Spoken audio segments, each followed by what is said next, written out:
Hello friends, आज इस video में हम बात करेंगे कि यूट्राइन आर्टरी एम्बुलेशन क्या होता है। तो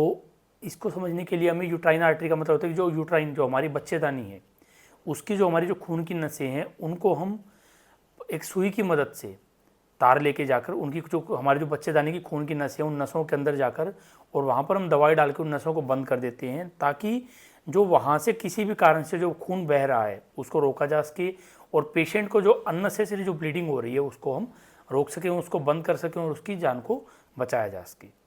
तो अब इसमें हम बात करते हैं कि किन पेशेंट्स में यूट्राइन आर्टरी एम्बुलेशन की ज़रूरत पड़ती है। तो सबसे पहले हम जो बहुत कॉमनली हम करते हैं यूट्राइन एवीएम के अंदर,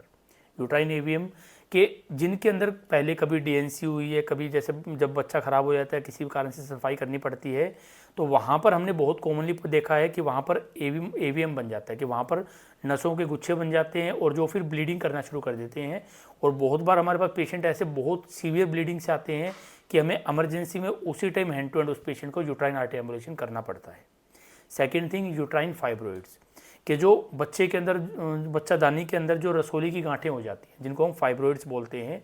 और कुछ पेशेंट्स के अंदर जब वो बच्चेदानी के अंदर जो रसोली की गांठें हैं फाइब्रोइड्स हैं, जब वो बहुत ज़्यादा ब्लीडिंग करने लग जाते हैं या फिर पेन करने लग जाते हैं, तो उन पेशेंट्स में, या फिर मैं ये कहूँ कि जिन रसोली की गांठ बहुत बड़ी साइज़ की हो जाती हैं जिसकी वजह से या तो मास इफेक्ट सिम्टम्स आने लग जाते हैं, पेशेंट को पेन होना शुरू हो जाता है ड्यूरिंग पीरियड्स, या फिर वैसे भी पेन होना, या फिर ड्यूरिंग पीरियड्स उनको बहुत ज़्यादा सीवियर ब्लीडिंग होने लग जाती है, तो उन पेशेंट्स में भी हमें बहुत बार यूट्राइन आर्टरी एम्बुलेशन करते हैं, या तो ब्लीडिंग रोकने के लिए या फिर हम फाइब्रोइड्स को ट्रीट करने के लिए भी हम यूट्राइन आर्टरी एम्बुलेशन करते हैं, ताकि फाइब्रोइड्स हैं वो जब उनकी हम ब्लड सप्लाई को बंद कर देंगे, एक तरह से हम आप ये मान समझिए कि जो फाइब्रोइड्स हैं उनका अगर हम खाना पीना बंद कर देंगे तो धीरे धीरे वो मर जाएंगे, साइज में सिकुड़ के छोटे हो जाएंगे, और जो उसकी वजह से जो पेशेंट को दिक्कतें हो रही वो भी कम हो जाएंगी।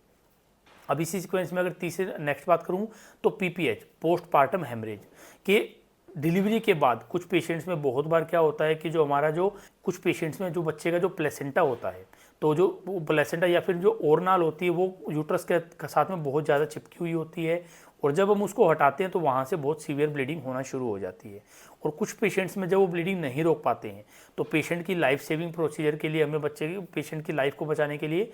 इमरजेंसी में यूट्राइन आर्टरी एम्बुलेशन करना पड़ता है कि जो बच्चादानी की जो खून की नसें हैं उनके अंदर जाकर दवाई डाल के हम उन नसों को बंद कर देते हैं, ताकि पेशेंट की ब्लीडिंग को रोका जा सके और पेशेंट की लाइफ को सेव किया जा सके। अगर आपको हमारी इस वीडियो की जानकारी अच्छी लगे तो प्लीज़ इस हमारी वीडियो को लाइक शेयर एंड सब्सक्राइब करें। और अगर आपको यूट्राइन एवीएम है या फिर ये कहें कि बच्चादानी में कोई ब्लीडिंग है या बच्चादानी में गांठ है या फिर ऐसे कोई भी इश्यूज हैं, तो नीचे दिए गए नंबर पे आप हमसे कंसल्ट कर सकते हैं, आप हमसे बात कर सकते हैं, ताकि हम मिलकर आपकी मदद कर सकें और इस प्रॉब्लम को सॉल्व कर सकें।